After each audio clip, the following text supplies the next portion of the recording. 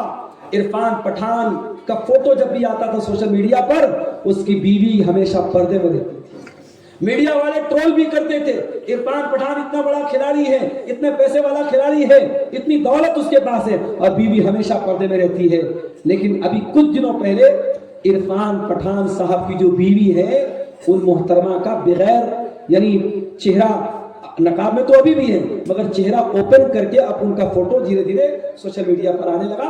یعنی اب پیسہ جب زیادہ ہو گیا, ترقی آ گئی گھر میں, ماڈرنائزیشن آ گیا, تو ہمارے مسلمانوں میں ایک بڑا مسئلہ یہ ہے کہ جس کے پاس 4 پیسے آ جاتے ہیں اس کو اسلام کی باتیں اور دین کی باتیں بکواس لگنے. پیسہ آیا پردہ گیا, پیسہ آیا داڑھی گئی, پیسہ آیا گھر کے اندر سے حیا گئی. میرے بھائی پیسہ کماؤ, دولت کماؤ, اسلام آپ کو دولت کمانے سے منع نہیں کرتا ہے، مگر ایسی دولت مت کماؤ جو دولت آپ کے دین کو برباد کر دے، جو آپ کے گھر کی حیا کو برباد کر دے، جو آپ کے گھر کے پردے کو برباد کر دے۔ کیا عثمان غنی پیسے والے نہیں تھے؟ کیا عبد الرحمن بن عوف پیسے والے نہیں تھے؟ کیا حضرت عباس پیسے والے نہیں تھے؟ صحابہ میں کروڑ پتی صحابہ بھی تھے، صحابہ میں ارب پتی صحابہ بھی تھے، صحابہ میں بڑی بڑی جائیداد کے مالک صحابہ بھی تھے۔ ان کے پاس دولت تھی، زمین تھی، جائیداد تھی، پیسہ تھا، روپیہ تھا، مگر صحابہ کرام نے کبھی دین کو نہیں چھوڑا۔ میرے بھائیوں، دولت کماؤ مگر دین کو مت چھوڑو۔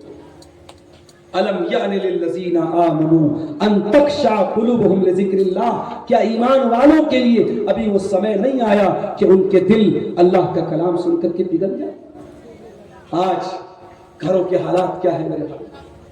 میرے پاس ایک فون آیا ایک خاتون کا مئو سے، انہوں نے کہا مولانا صاحب 10 سال ہو گئے میری شادی کو، 9 سال کا ایک بچہ بھی ہے میرا، لیکن میرا شوہر مجھے چھوڑ کر دوسری عورتوں کے پاس جاتا ہے، حرام رشتے بناتا ہے، میں کیا کروں؟ مجھے کوئی دعا بتا دیجئے، کوئی تسبیح بتا دیجئے جس کو میں پڑھ کے اپنے شوہر کو پلا دوں کھلا دوں۔ میرا شوہر مجھ سے پہلے سے محبت کرنے لگے۔ میں نے کہا ہے میری بہن، سب سے پہلے تو آپ یہ بتائیے، آپ کا شوہر جب گھر میں آتا ہے کیا آپ اپنے شوہر کے لیے میک اپ کرتی ہیں، اچھا کپڑا پہنتی ہیں؟ کیا اپنے شوہر کے لیے اپنے آپ کو سجاتی ہیں، سنوارتی ہیں؟ اس عورت نے کہا کہ ہاں مولانا صاحب، میں ان تمام باتوں پر عمل کرتی ہوں، کوئی کمی نہیں کرتی ہوں۔ میں اپنے شوہر کو اپنی طرف مائل کرنے کا سارا جائز راستہ اپناتی ہوں، مگر میرا شوہر حرام رشتوں کی طرف جا رہا ہے، غلط عورتوں کی طرف جا رہا ہے، وہ میرے پاس نہیں آتا ہے، مجھے چھوڑ کر کے وہ باہر ویشی عورتوں کے پاس جاتا ہے، بے حیا عورتوں کے پاس جاتا ہے، ان کے پاس جا کر کے اپنی ضرورت پوری کرتا ہے۔ میں نے کہا اب سن لے میری بہن، اب سن لے، تو پوچھ رہی ہے کہ تیرے شوہر کو کون سی دعا پڑھ کے بتا دوں، کون سا ذکر پڑھ کے بتا دوں جس کو تو پڑھ کے پھونک دے؟ میں نے کہا دعا کی ضرورت نہیں ہے، ذکر کی ضرورت نہیں ہے، اب تیرے شوہر کو جوتے اور چپل کی ضرورت ہے۔ اس نے کہا یہ کیا کہہ رہے ہو؟ میں نے کہا ہاں صحیح بول رہا ہوں میں۔ جب ایک انسان آلریڈی ایک عورت سے شادی کر کے حلال رشتے کو چھوڑ کر کے، حلال آپشن کو چھوڑ کر کے حرام آپشن کی طرف جا رہا ہے، اس کو دعا تعویذ کی ضرورت نہیں ہے، اس کو کچھ پڑھ کر کے پھونکنے کی ضرورت نہیں ہے، اس کو تو جوتے چپل مارنے کی ضرورت ہے۔ وہ حرام طریقہ اپنا رہا ہے اور تو اتنی بڑی سیدھی سادھی اللہ کی بندی ہے کہ تو مجھ سے دعا پوچھ رہی، کون سی دعا پڑھ کے اس کو بتا؟ آج یہ گھر گھر کی کہانی ہو رہی ہے۔ آپ یقین کریں، کنوارے مردوں اور کنواری لڑکیوں میں بدکاری اور زناکاری جو بڑھ رہی ہو تو بڑھ ہی رہی ہے۔ شادی کے بعد بھی، جس کو انگلش میں ہم ایکسٹرا میریٹل افیئر کہتے ہیں، شادی کے بعد کا حرام رشتہ، وہ بھی سماج میں بڑی تیزی سے پروان چڑھا۔ سماج کا تانا بانا برباد ہو رہا ہے۔ شادی شدہ عورت کا دوسرے کے ساتھ ریلیشن، شادی شدہ مرد کا دوسری عورتوں کے ساتھ ریلیشن، یہ عام ہوتا چلا جا رہا ہے۔ میرے پیارے ساتھیوں، وجہ کیا ہے؟ وجہ یہی ہے، نہ بیوی شوہر کے لیے وفادار ہے، نہ شوہر بیوی کے لیے وفادار ہے۔ وفادار ہوتے، ایک دوسرے کے لیے لباس بنتے، ایک دوسرے کا حق سمجھتے، تو بیوی کبھی غداری نہ کرتی شوہر کے ساتھ، شوہر کبھی غداری نہ کرتا بیوی کے ساتھ۔ ہاں، اگر ایک بیوی شوہر کی ضرورتوں کو پورا نہیں کر پا رہی ہے، ایک بیوی کے ذریعے اس کی جسمانی ضرورتیں پوری نہیں ہو پا رہی ہیں، بہت سارے مسائل میں تقریر میں بہت کھول کے بیان نہیں کر سکتا، اگر ایک بیوی کے ذریعے انسان کی ساری ضرورتیں پوری نہ ہو پائیں اور اس کے پاس اللہ نے اتنا نوازا ہے کہ وہ ایک سے زیادہ شادی کر سکتا ہے، تو اس کو حرام راستہ اپنانے کی اجازت تو بالکل بھی نہیں ہے۔ ہاں، حلال آپشن یہ ہے، اسلام یہ کہتا ہے اگر تیرے پاس طاقت ہے، پیسہ ہے، جسمانی طاقت ہے، مال ہے اور تو انصاف کر سکتا ہے تو تو ایک سے زیادہ شادی کر سکتا ہے، حلال آپشن ہے۔